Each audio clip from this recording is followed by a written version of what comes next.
it's time for Stitch and Maker.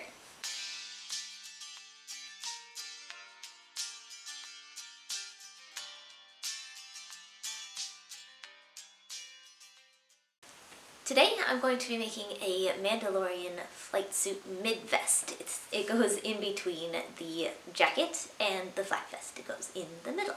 I'm using this piece as a pop of color to give me a break from all the gray, and it should go together pretty easily. I have just enough fabric to make this work, so hopefully nothing goes wrong. Because I didn't use the pattern that came with my packet, I decided to make my own. My idea was that I would create the vest as two pieces, more of a tunic style, with the top torso part and then a skirt that wrapped around the hips.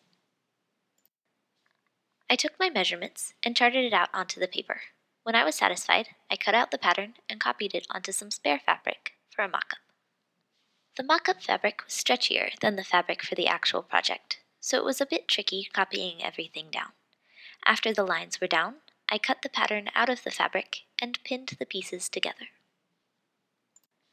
I sewed everything together on my machine, and it looked alright, even though the skirt didn't travel all the way around the torso piece. I could fix that later.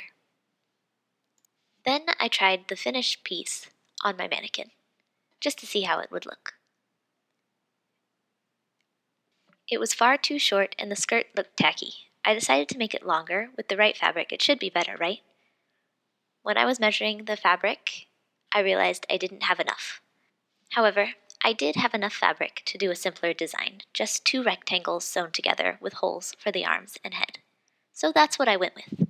I was able to get the right length, and I created a slashed collar, and with a belt, it really looks perfect. I finished off the seams and edges.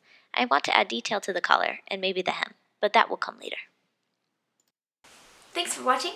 If you enjoyed this video, please give us a thumbs up. Next time we'll be attempting to make pants to go with the flight jacket, so it'll have one continuous look from the top to the bottom. We're still brand new here at this channel, and any feedback is appreciated. See you guys next time.